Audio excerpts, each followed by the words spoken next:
So today something very exciting is happening. For the first time, all 8 orcas are going out to sea to take a photo all together, which is lovely. It's getting all the departments working together, whether that be the tech department, the engineering department, the cooks even.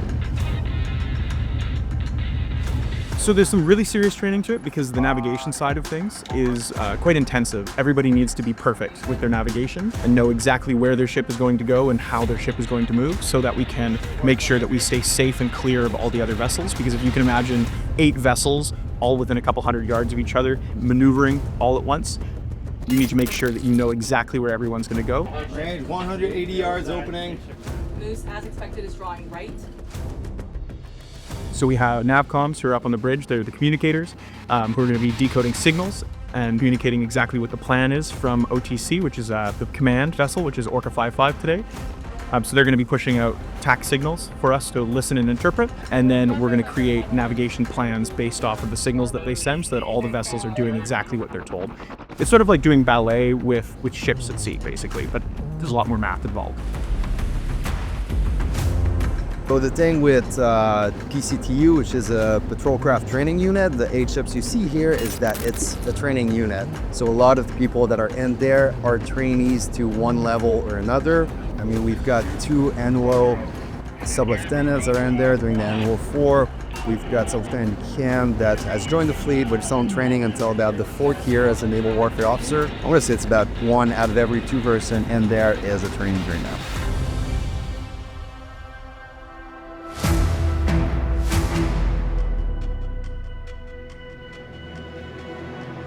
My role today is I'm the second officer of the watch for Raven.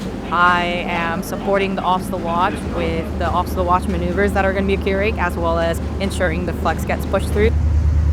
I'm here to support the overall objective of getting this amazing picture all together, as well as getting the unit together.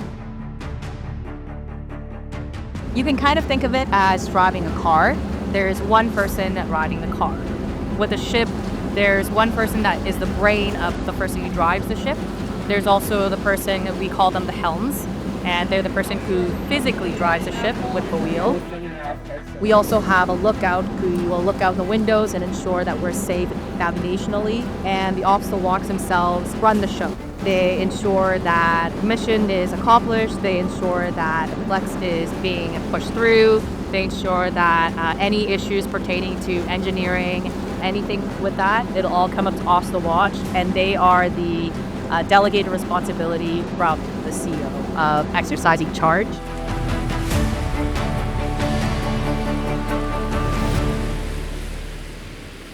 There's obviously areas for mistakes to be made wherever there's a break in the chain, right? So if you have a communicator receiving a signal, they could decode that signal wrong or just misinterpret what that signal is supposed to imply. We have that signal going to the office of the watch who needs to maintain an awareness and a mental picture of where all the ships are going and where everybody's doing. And then the RELVEL team, which is relative vectors and velocity. It's mathematics that we do on a pre-made board. It looks a little bit like a radar screen. And that math can be done incorrectly. You're doing it quite quickly, so you can definitely make mistakes. Even a mistake of 1 or 2 degrees can cause a fairly significant error as you are moving through spaces with other ships and tight quarters. So all of those are stops that need to be double checked.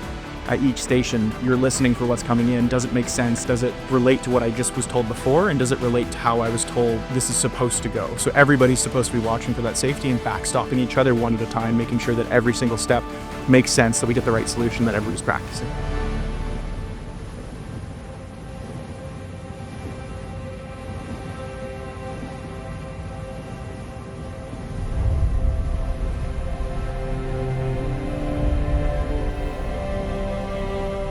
Training in itself is uprooted by PCTU, and PCTU is a big supporting piece of that to be able to demonstrate our strengths when it comes to our training capability is phenomenal.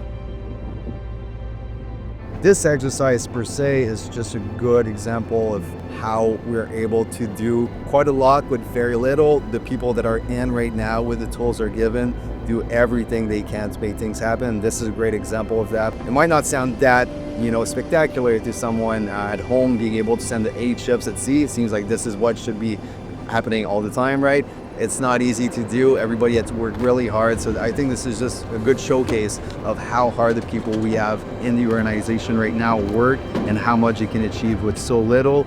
And I just think that people in general should care about the state of the armed forces in Canada. You know, it's something that involves everyone and that should be pertinent to all. And I think that if this gives any publicity to the Navy and the armed forces in general, I think that's amazing in itself.